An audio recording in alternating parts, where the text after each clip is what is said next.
Fíjense que cuando uno se pone a reflexionar en las dispensaciones, nos damos cuenta que estamos en la sexta dispensación, al final de la sexta dispensación. Y esta sexta dispensación se cierra escrituralmente con 7 cartas que el Señor envía a las iglesias. Y es interesante y es importante ver, porque el Señor se tomó el tiempo de mandar una carta a cada una de las iglesias, y ahí termina el periodo de las iglesias, con estas cartas que están en el Apocalipsis, capítulo 2 y 3. Hemos venido estudiando las diferentes cartas a las iglesias. Hoy nos toca ver la cuarta carta, y que es para la iglesia de Tiatira. Es la carta más larga de todas las cartas que hay, y se refiere a una de las iglesias más pequeñas de aquel tiempo.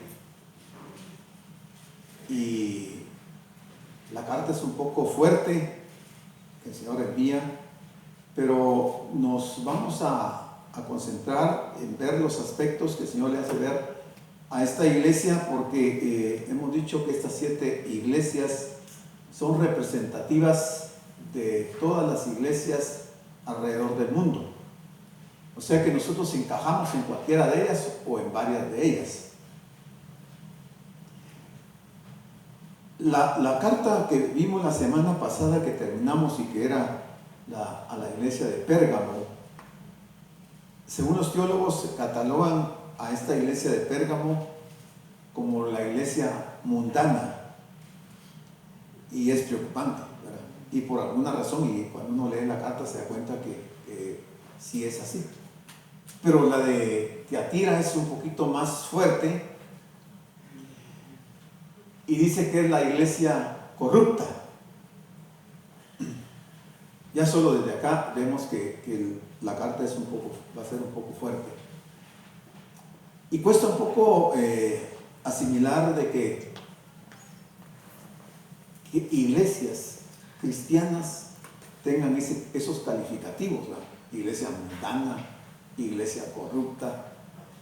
Da mucho que pensar, y yo creo que uno debiera de reflexionar, porque todos en alguna manera estamos encajando en una de estas cartas. En aquel tiempo pues no existía la Biblia como hoy nosotros la tenemos, sino que se tenían rollos como este que están viendo acá. Esos rollos no eran comunes, la gente no tenía un rollo en sus manos como nosotros tenemos hoy una Biblia. Tenemos 1, 2, 3, 5 Biblias. En aquel tiempo, por las condiciones, no existían muchas copias de esto, porque eran copiadas manualmente los rollos, y en las sinagogas pues sí tenían esos rollos, y algunos que otros líderes contaban con estos rollos. Vamos a ver algunos aspectos de esta iglesia. La ciudad de Tiatira había sido fundada por Seleuco Nicanor. Este fue uno de los 4 generales de Alejandro Magno. Alejandro Magno estuvo al frente del Tercer Imperio Mundial. Estos imperios mundiales fueron profetizados por el profeta Daniel, y cuando Alejandro Magno muere, él tenía 4 líderes a su servicio, que eran 4 generales, y entonces esta ciudad de Tiatira es fundada por Seleuco, que era uno de esos 4 generales, que ellos se dividieron el imperio de Alejandro. Actualmente en ese lugar, o sea, hoy en día, se encuentra la ciudad que su nombre es Aquisar, con aproximadamente 35,000 habitantes. Es una ciudad muy pequeña, 35,000 habitantes. Y la palabra Tiatira significa actividad en el ofrecimiento de víctimas. Actividad en el ofrecimiento de víctimas. Es algo delicado, que muestra el símbolo de ese periodo. Tiatira fue un centro comercial muy importante y fue reconocida por la calidad de sus artesanos. O sea, se desarrolló ahí mucha artesanía, muchas manualidades. Entre las artesanías estaban los tejidos, que eran de los productos más importantes de la ciudad de Tiatira, específicamente la púrpura. Si ustedes recuerdan, en el libro de los Hechos, en el capítulo 16, se habla de una mujer que comercializaba púrpura. La púrpura era un tejido muy fino que solamente lo usaban los reyes o los césares o personajes muy importantes usaban la púrpura. Y entonces en Tiatira había una mujer que Pablo nos cuenta que se llamaba Lidia y ella comercializaba la púrpura. Pero si nos damos cuenta y vamos a verlo, que en Tiatira ese movimiento comercial estaba centralizado en grupos de artesanos. Hoy nosotros le denominaríamos como sindicatos, ¿verdad? Y habían de diferentes actividades manuales. El movimiento comercial estaba relacionado con estos gremios. No pertenecer a uno de esos gremios o sindicatos era ser marginado del mundo comercial. Entonces nos viene a la idea, ¿qué pasó con Lidia? Porque ella, para poder ser cristiana, tenía que renunciar a ser participante del gremio al cual ella pertenecía, y ser cristiano y no aceptar las reglas, las condiciones de vida de ese tiempo en Tiatira, que estaban dadas por estos gremios, era marginar a las personas y prácticamente les negaban cualquier clase de actividad comercial, y entonces les confiscaban sus bienes y perdían sus capitales, y empezaba la persecución para ellos. O sea, era bien difícil. Estos gremios estaban vinculados con la idolatría, básicamente. Cada uno tenía su dios y practicaba ritos relacionados con ese dios, obligado para todos los miembros de esos gremios o esos sindicatos participar en esos rituales religiosos, y si no lo hacían, pues entonces eran expulsados. El conflicto para el creyente, hablando ya de los creyentes, era cómo sobrevivir en Tiatira económicamente sin ser miembro de uno de estos gremios vinculados con la idolatría. O sea, cómo sobrevivir era complicadísimo en ese momento. Fue en esta época cuando surgió la nefasta institución conocida como Inquisición. Ustedes han de haber oído de la Santa Inquisición, que de santa no tenía nada. Pero fue en ese periodo que fue por 1260 años la Inquisición. La Inquisición no era más que la persecución de los cristianos, que se les declaraba como herejes y eran quemados vivos, ¿verdad? Y los mataban. En esta época fueron martirizados hombres y mujeres de Dios por el solo delito de mantenerse fieles a la Biblia. O sea, ya con esto les digo lo difícil que era vivir en Tiatira y por qué el Señor se preocupa de mandar esta carta a la iglesia de Tiatira. Pero llegó el castigo para esta iglesia. Ella enfermó de muerte y muchos de sus hijos murieron en las cruzadas, porque ahí se desarrollaron también las cruzadas, ¿se recuerdan ustedes? Que se dio en ese tiempo. Además, a causa de otras guerras con relación a la reforma, la iglesia papal enfermó gravemente y decayó en gran manera. Y el libro de Apocalipsis nos va a hablar de la bestia que fue herida mortalmente, pero que sobrevivió. Pues eso que dice Apocalipsis tiene que ver con esta iglesia de Tiatira y con este periodo de años en ese tiempo. Por su énfasis en el comercio, esta ciudad contaba con gremios de panaderos, herreros, alfareros, curtidores, tejedores y otros oficios. Cada uno de ellos eran gremios o sindicatos.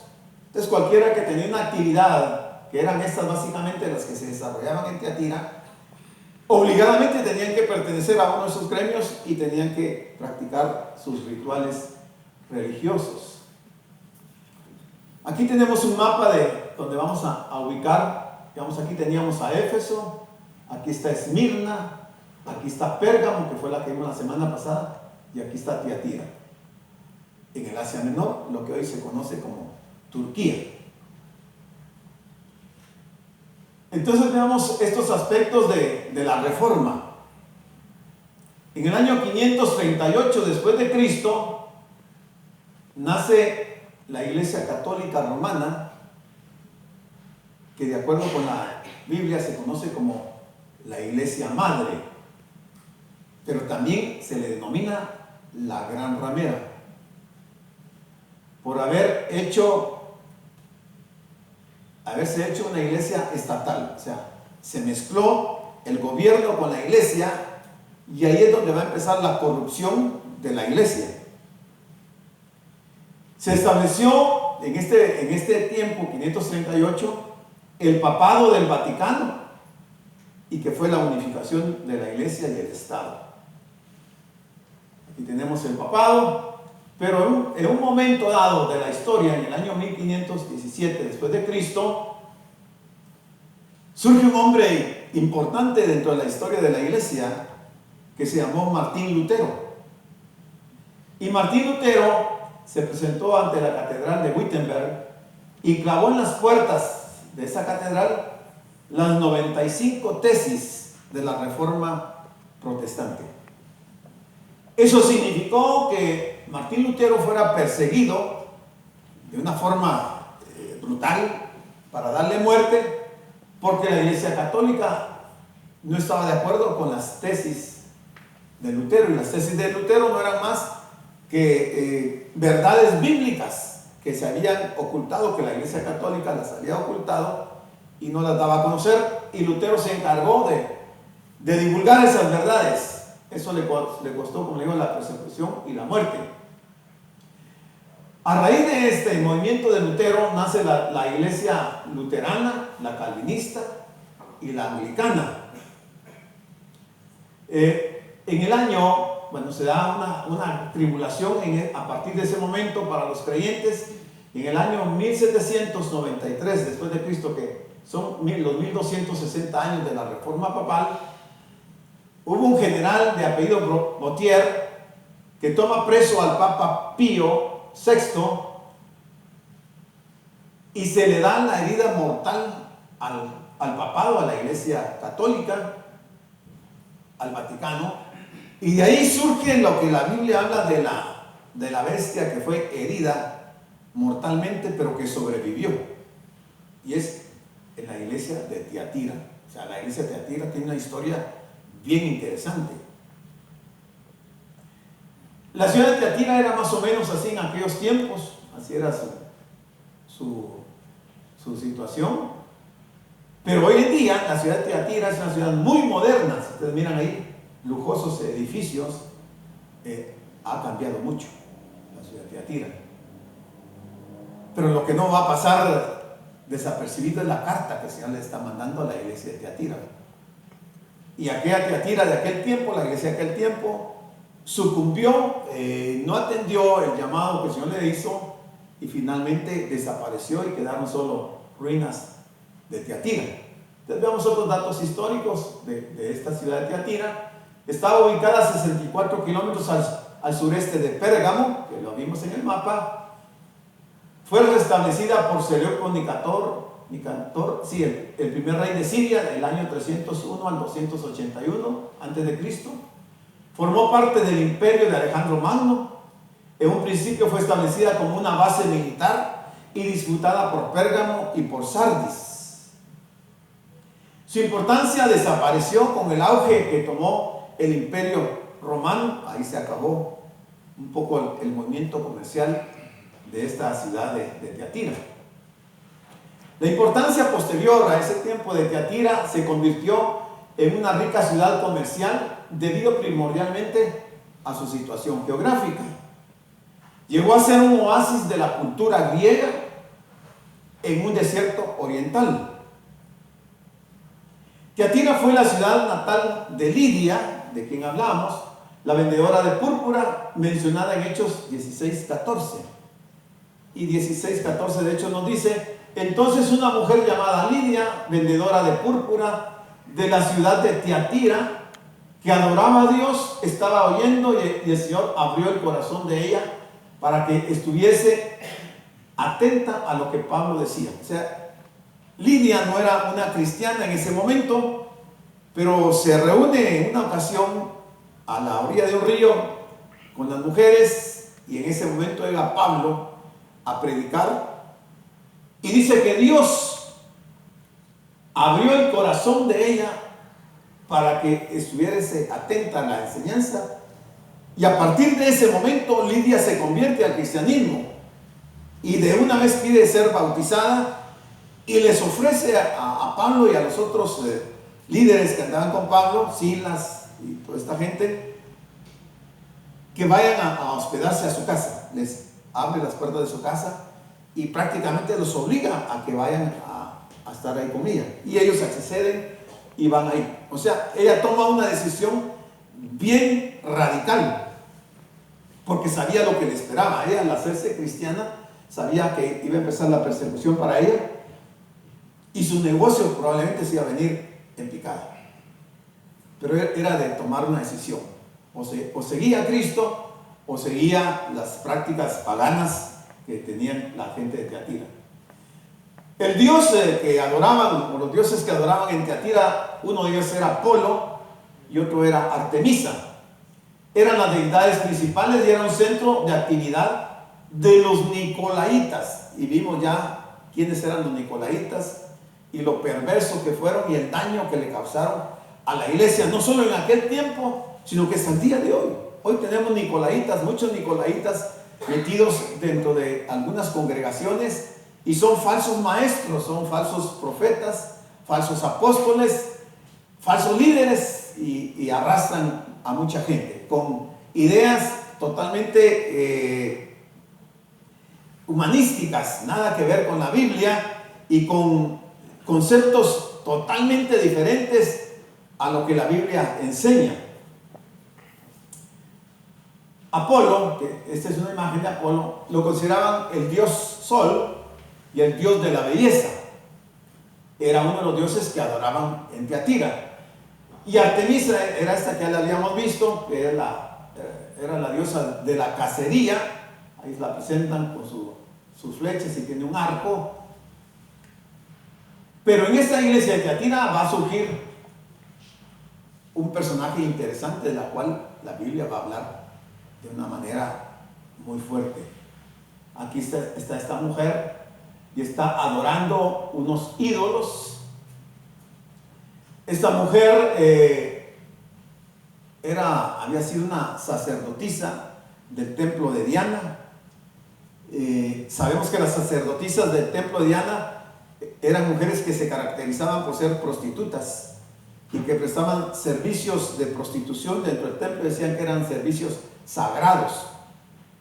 Y además de ser una prostituta física y sexualmente, era una prostituta espiritualmente.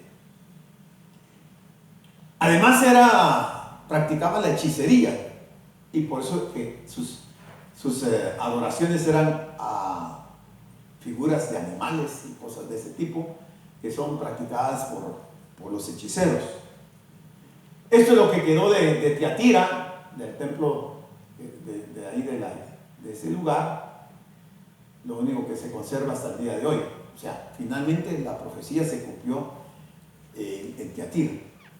Los miembros del gremio, o sea, el sindicato, tenían la obligación de asistir a las festividades en honor a esos dioses, y además debían de comer en sus templos y entregarse a la promiscuidad sexual en los templos. O sea que la iglesia de Tiatira se está moviendo en un ambiente totalmente corrompido y de mucha inmoralidad. Y de ahí habían salido algunos para la iglesia cristiana. Y de ahí va a salir esta mujer que vimos que adoraba imágenes de animales. No cumplir con estas reglas implicaba la expulsión del sindicato, perder el empleo y enfrentar la pobreza. Era bien delicada la decisión que debían de tomar. Y por eso hacía mención de Lidia, porque ella era una comerciante de púrpura y pertenecía a uno de esos sindicatos, y cuando se hace cristiana se iba a exponer no solamente a perder su empleo, su negocio, sino que a enfrentar la pobreza.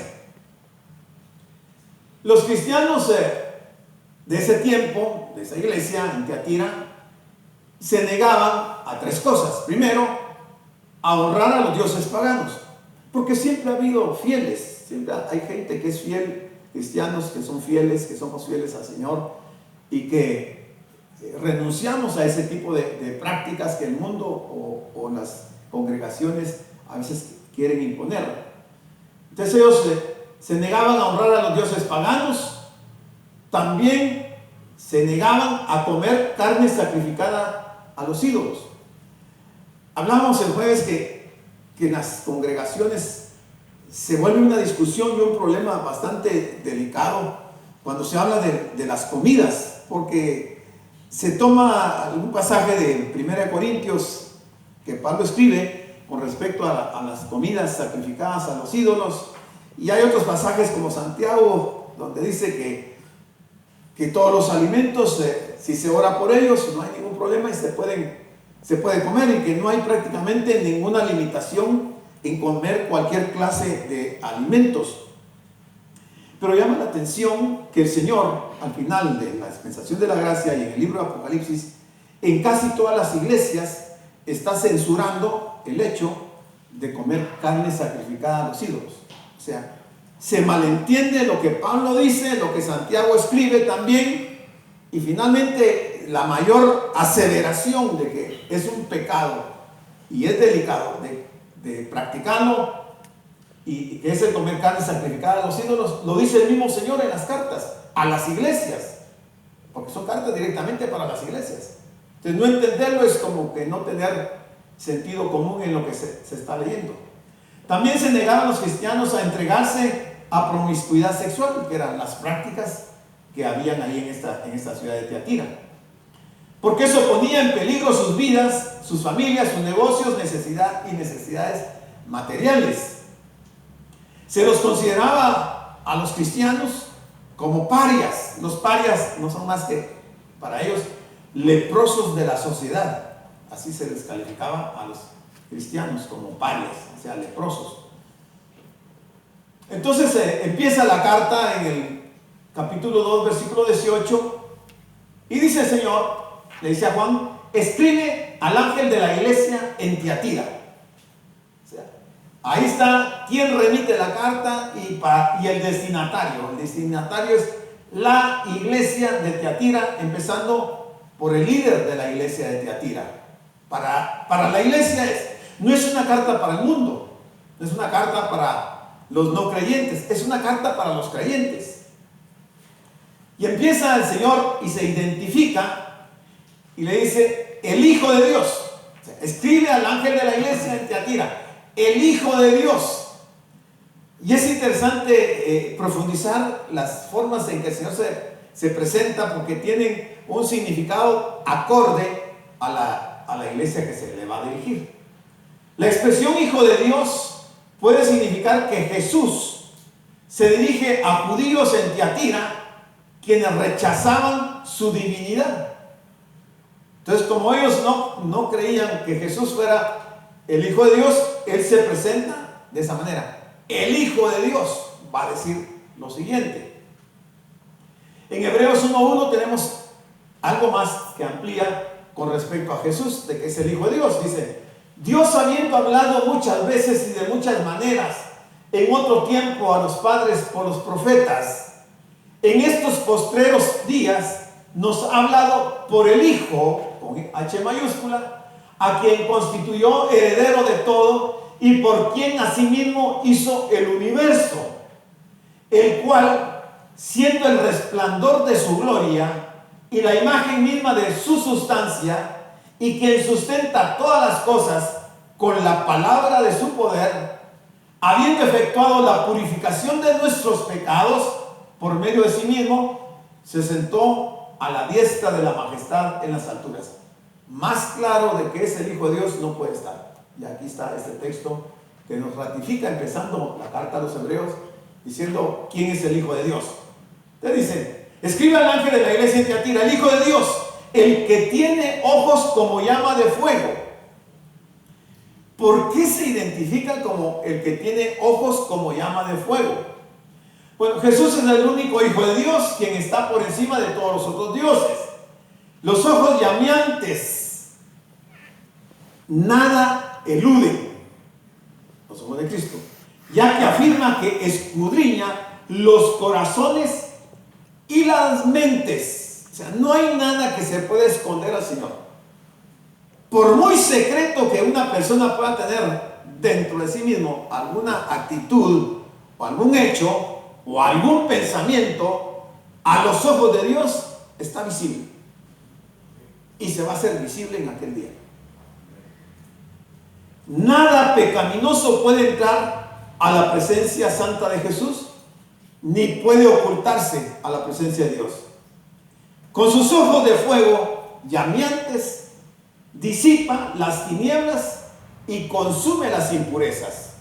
Pero también podemos ver que los ojos de Jesús, así como se presentan en esta carta, los podemos ver como dos rayos láser. Los ojos del Señor exaltado atraviesan todas las apariencias. Yo puedo aparentar ser un magnífico cristiano, pero a los ojos del Señor, imposible engañarlo. Él escudriña todo. O sea, yo puedo engañar al pastor, puedo engañar a los ancianos, puedo engañar a la congregación, pero al Señor jamás lo vamos a poder engañar. Les dice: atraviesan todas las apariencias para mirar a las iglesias en lo más profundo de su ser. Mira sus pensamientos, sus acciones ocultas, etc. Lo ve todo. O sea, delante del Señor estamos desnudos. Él nos conoce desde lo más íntimo de nuestro ser hasta lo más externo que podamos tener.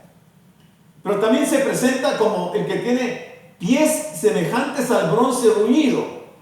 Entonces, el Hijo de Dios, el que tiene ojos como llama de fuego y pies semejantes al bronce bruñido, dice esto. Pero veamos por qué habla. Dice que está hablando de ojos y de pies. ¿Por qué habla de pies semejantes o parecidos al bronce bruñido?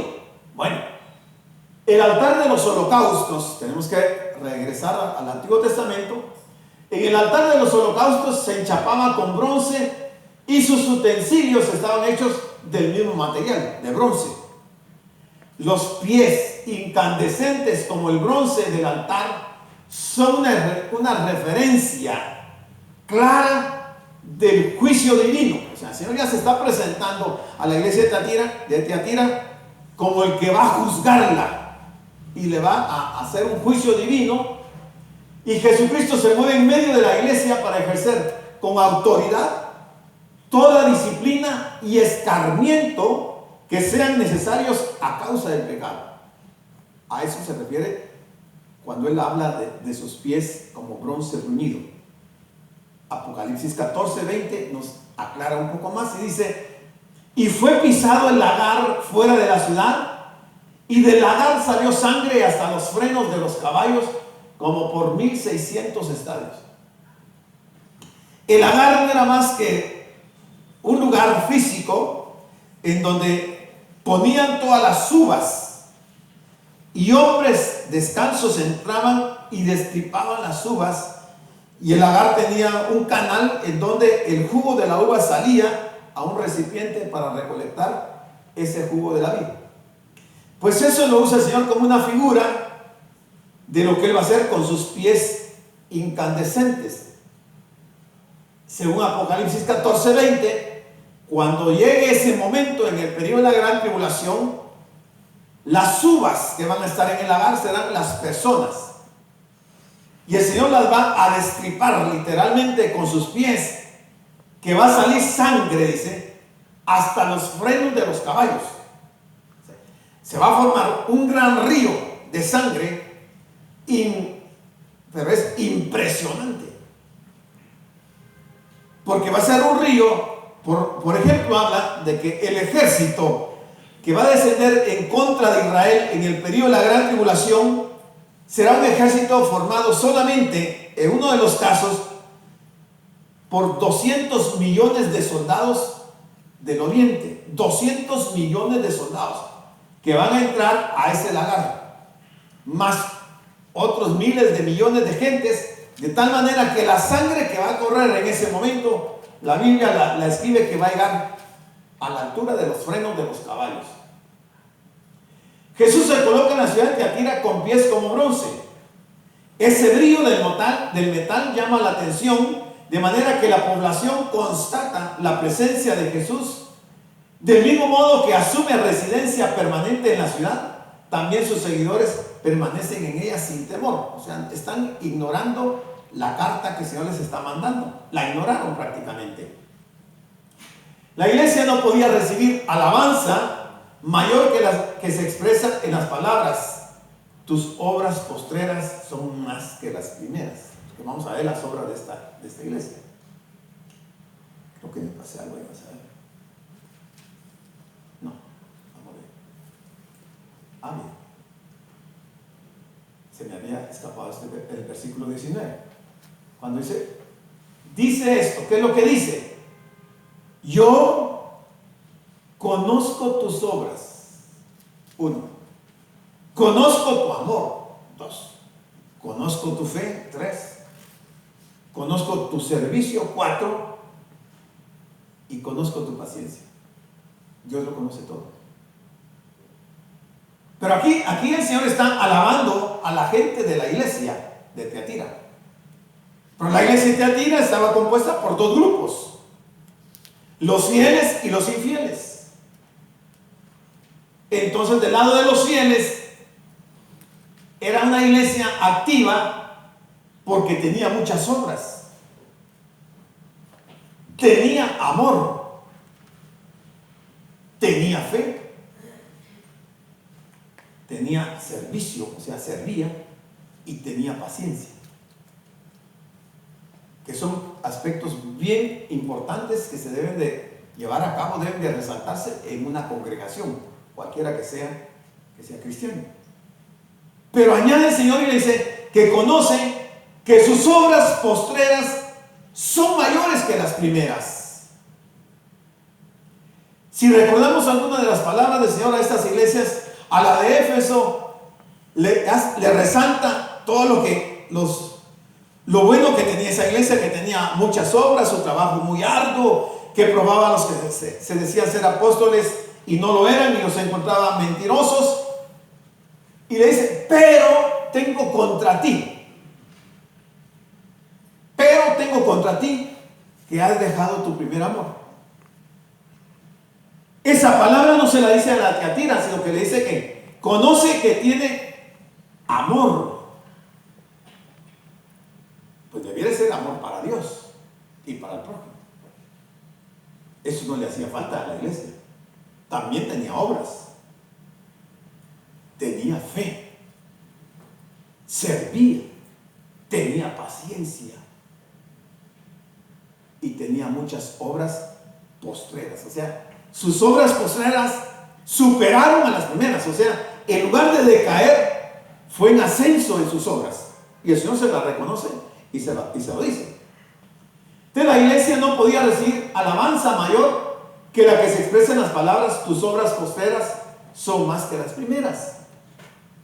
Esto quiere decir que sus obras de amor, fe, servicio y paciencia crecían constantemente. Qué bueno, hasta ahí lo que el Señor está diciendo y está resaltando de la iglesia de Tiatira. Pero Siempre hay peros, a veces hay peros. ¿Ves? ¿Pero qué? Ahí viene algo interesante que el Señor le va a decir a la iglesia.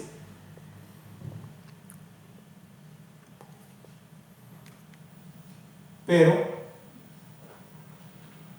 tengo unas pocas cosas contra ti. Es para la iglesia en la carta, no es para el mundo. Tengo unas pocas cosas contra ti. ¿Cuáles son? Que toleras que esa mujer Jezabel, que se dice, ella era profetisa, enseñe y seduzca a mis siervos a fornicar y a comer cosas sacrificadas a los ídolos. Si usted me pregunta si es malo comer los sacrificados a los ídolos, yo le voy a decir, lea Apocalipsis 2:20. Ahí está la respuesta. No hay que discutir mucho. No hay que entrar en discusión. Ahí está claro. ¿Quién enseñaba a comer cosas sacrificadas a los ídolos? La Jezabel. ¿Quién era la Jezabel? Una que decía que era profetisa. Que era profetisa. Era maestra porque enseñaba. ¿Y qué era lo que enseñaba? A seducir a sus siervos. Seducir a los siervos. ¿En qué clase de mujer podemos pensar que puede estar al frente de una congregación y tener tal influencia sobre los siervos, sobre el pastor o los ancianos, y que los lleve, los seduzca a fornicar? Yo no sé de dónde salió esa mujer. La Biblia no da el nombre de esa mujer. Ella no se llamaba Jezabel. La Biblia le da el título de Jezabel, haciendo referencia a aquella mujer que muchos años antes había sido la esposa del rey Acab, el rey de Israel. Y vamos a ver algunos aspectos de lo quién era Jezabel, la original, y por qué ahora el Señor califica a esta mujer como Jezabel. Si era una sacerdotisa del templo de Diana, ¿qué hacía en la iglesia cristiana? Tuvo que haber habido alguna relación con algún líder de la iglesia. Pienso yo, no sé, la Biblia no dice, que ha de haber sido con algún falso maestro que tomó control de la iglesia. Porque en la iglesia de Tiatira había gente fiel que jamás iba a prestar a eso. Quiere decir que en un momento dado en el desarrollo de la iglesia de Tiatira, el que llegó a tener el primer lugar, el líder principal de la iglesia, ha de haber sido un falso maestro, quizás un falso apóstol, un falso profeta, quién sabe, y se ha de haber casado con esta mujer y tomaron el control de la iglesia.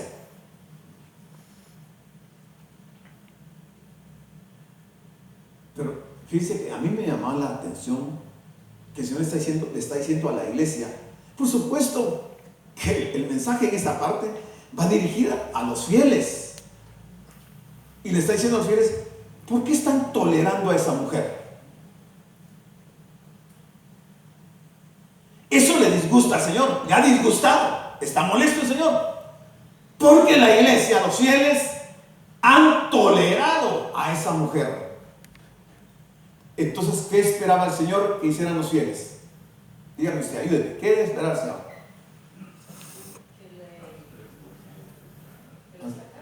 Que la sacaran. Que dijeran quién era ella, realmente, que la expusieran. Moverla de esa posición, ¿verdad? No podía estar en un liderazgo con ese tipo de pensamientos. Quiere decir que el Señor está facultando a la iglesia que de haber algún miembro así, ¿qué hay que hacer? ¿Tolerarlo? ¿Verdad que no hay que tolerar el pecado? Hay que sacar, hay que expulsar, porque si no, contamina a la iglesia, la va a destruir. La destruyó a la iglesia de Tiatira. Y él se lo está diciendo. Tengo contra ti que toleras. Pero ¿qué le había señalado en beneficio de la iglesia? ¿Qué cosas tenía la iglesia importantes? Amor. ¿El amor debe de tolerar este tipo de gente? ¿Verdad que no? Entonces, ¿por qué a veces se nos vuelve conflicto dentro de las iglesias cuando tenemos que aplicar disciplina a alguien? Porque no estamos tolerando sus malas actitudes. Miren ese pastor, miren ese anciano, no tiene amor.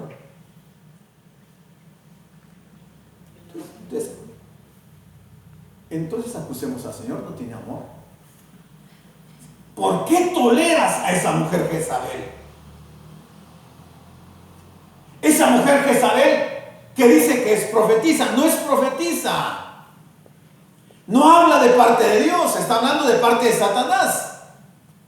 Y está enseñando, está seduciendo a los siervos y los está llevando a cometer pecados gravísimos, a fornicar y a comer cosas sacrificadas a los ídolos. Tiatira toleraba la enseñanza engañosa dentro de la congregación. No podemos tolerar. Los pastores de hoy en día tenemos que amarrarnos bien los pantalones y actuar de acuerdo con la palabra de Dios. Aunque nos tilden de que no tenemos amor, pero tenemos una responsabilidad con un grupo de personas, de creyentes, de hijos de Dios, que no tenemos que permitir que sean contaminados ni llevados a estas situaciones. Que se nos va a venir el mundo encima, se nos va a venir el mundo encima, pero es mejor que se nos venga el mundo encima y no que se nos venga el Señor encima con un juicio. Tolerar es aceptar, es admitir. O sea, como tolerar los abusos es hacerse cómplice con ellos, hacerse cómplice con Jezabel. No podemos hacernos cómplices. Tenemos que erradicar de nuestras congregaciones ese tipo de personas. Por supuesto que hay un proceso.